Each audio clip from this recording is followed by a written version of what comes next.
everybody. Are you ready to meet our next pair of debaters? This funny lady received rave reviews from writeyourownravereview.com. Here's Erica Sigurdsson. Hello, Erica. Lovely. And this comedian caught the eye of our producer while fly fishing. It's Paul Bay. Whoa, holy heck. All right, debaters, you can get downright religious about this one, because your topic is Scientology. Is it unfairly maligned? You know, it always reminds me of a nursery rhyme, because disgruntled ex-members always refer to the founder as that old Mother Hubbard. And it seems a lot of people have a bone to pick with Scientology.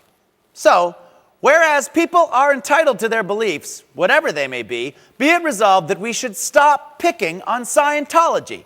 Paul Bay, you are arguing for this. You have 120 seconds to make us believe. Let me begin by saying that in the early 90s, before I became an atheist, I was an evangelical Christian youth pastor. That's the truth. So I am very well versed in crazy belief systems. Now, some people snub their noses at Scientology because it's based on L.Ron Hubbard's book, Dianetics, a work of fiction.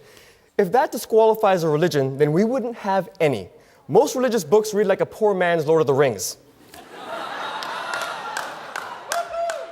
Scientologists have been the subject of ridicule because they believe that the universe was ruled by an evil overlord named Xenu, who infested human souls with invisible spirits that make us prone to sickness and disease. When I was a Christian, I believed that the earth was only 6,000 years old, virgins could give birth, and dead people could come back to life. So, picking on Scientology in a world full of wacky beliefs is like playing a game of who's crazier at a mental hospital. Perhaps people might be picking on Scientology because it has never had the backing of any one state. Judaism has Israel, Islam has Pakistan, Christianity has Calgary. But I suspect the real reason everyone picks on Scientology is because of the strange, erratic behavior of its most famous spokesman, Tom Cruise. But that's not a problem of religion, but of branding. It's like every time Pat Robertson used to say something stupidly racist or homophobic, I'm pretty sure Jesus rolled over in his grave. That's right, grave. Thank you. Paul Bay. All right. Paul Bay, making some nice points to think about Scientology. As an Irish Catholic, I have to just assume you're going to hell right after this, but let's hear the other side. Now, to tell us why Scientology deserves our derision, here's 2 minutes from Erica Sigurdsson. Thank you. My problem with Scientology is that it's a religion that was founded in 1954. 1954. Do you know it was founded 11 years before Scientology, Paul? IKEA. Scientology has 8 levels that followers strive to achieve, the first being called Clear, which is estimated to cost over 100 grand. That's right, a price list for enlightenment. Most churches ask followers to tithe a mere 10%. You know who takes more than 10%, Paul? The Church of Scientology, and my agent. A lot of religions try to separate themselves from their extremists. Scientology has their biggest whack job go on TV to berate Brooke Shields on postpartum depression, tell Matt Lauer there's no such thing as chemical imbalances in the brain, and then jump on Oprah Winfrey's couch. Granted, I don't know what Tom Cruise and Katie Holmes do day to day, but I imagine she's locked inside Tom's compound, being coached to drink urine from a test tube and stick her tongue on a 9-volt battery as an homage to science. I can't help but pick on a religion that isn't as solid as my IKEA futon. Thank you. Erica Sigurdsson. All right. It is time now for the bare knuckle round. This is your chance, debaters, to dodge your opponent's taxing accusations. We are talking Scientology, so feel free to cruise right in there and be as Travolting as you like. Let's try to make this show a cult hit. First, I think we should be fair to everybody in the front row, now that Paul's announced he's an atheist, that they should be able to move back for when the lightning strikes him dead. Anyways, on a serious note, you made fun of Scientology because you said it's like a little younger than IKEA. You know what? Every religion at some point was under 60 years old, right? Christianity, when it was 60 years old, it didn't even have a religion yet. Yeah, but it was just a bunch of well-fed lions. That's it. Here's the thing. most religions are super old and they've been passed on from generation to generation. This just popped up in 1954. Similar to other cults that want to take advantage of people, they have people that work for free, and every level you get to, you have to pay. It's like Amway, but instead of getting a pink Cadillac, I think I'm thinking of Mary Kay, but stick with me.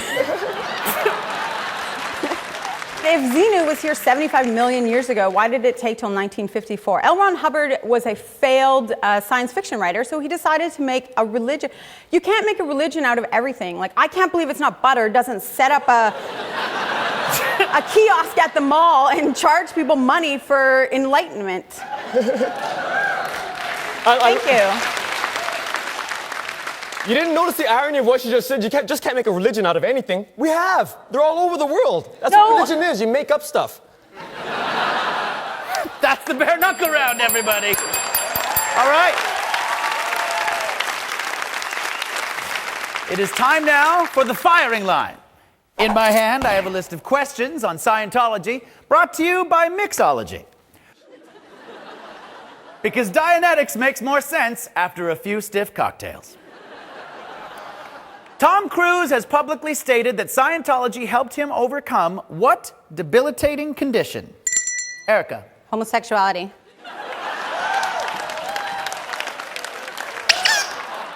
Paul. Overacting. No. Tom Cruise credits Scientology with overcoming dyslexia. What prompted Academy Award-winning director Paul Haggis to quit Scientology after 30 years? Paul. Overacting Scientologists. No, but it is not the correct answer. The correct answer is Scientology's support of Proposition 8, which limited the rights of gays and lesbians in California. According to L.Ron Hubbard, something very bad happened 75 million years ago. What was it? Erica? Xenu lost a mitten and fell into a gully and had to be rescued. Sorry, this sounds probably as stupid as what the real answer is.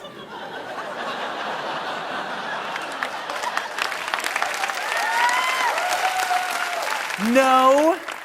The actual answer is millions of aliens were exterminated by lowering atomic bombs into volcanoes. And there you have it, the firing line, everybody. Stick around, we'll be right back with more of the debaters.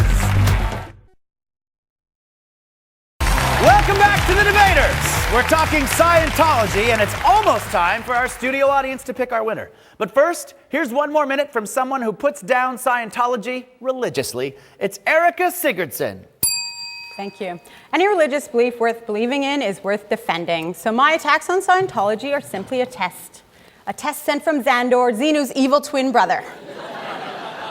A religious organization that caters to the rich, has a history of homophobia, and encourages gay men to stay closeted.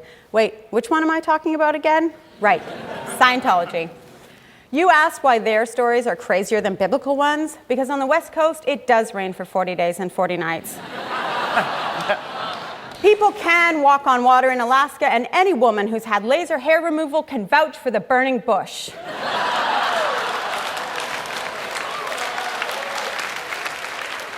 I have more faith in religions that are thousands of years old because those stories were so powerful they survived without Twitter or Facebook. If you believe, as Scientologists do, that you've got thousands of dead alien souls rumbling around inside you, relax. It's probably just gas. Thank you. Erica Sigurdsson. Some excellent points. Yeah, taking it to sensitive areas. Now, here to tell us why picking on poor Scientologists is just preposterous, here's the very reasonable Paul Bay. Now, for a moment, think about what Scientology does not do. Scientologists don't knock on my door early Saturday mornings to convert me. They don't colonize other countries and force people to convert. They don't consider themselves chosen by God to be special, and they don't suppress women's rights or make them sacrifice 2 pigeons every time they menstruate. That's Leviticus 15, it's true. In other words, they don't do any harm to non-believers. Like every religion, Scientology tries to answer some big questions. Now, not the really big existential questions like, how does Ricky Schroeder go on to have a rich acting career, yet Alfonso Ribeiro does not? If its most famous believer can make a ridiculous movie about a bartender into a blockbuster hit, you've got to give it some credit. Thank you. Paul Bay. Well, there you have it. Audience, it is up to you to pick our winner. By applause, how many thought that Paul's pro-Dianetics diatribe dominated? Paul Bay.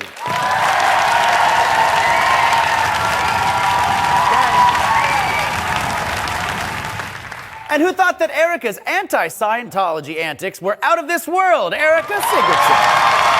All right. Wow. That is it.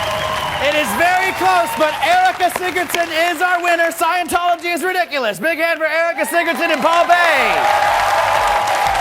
Well, that's all for this week. I'm Steve Patterson saying, if you don't believe in anything, how can anyone believe in you? I'll argue with you again soon. Good night.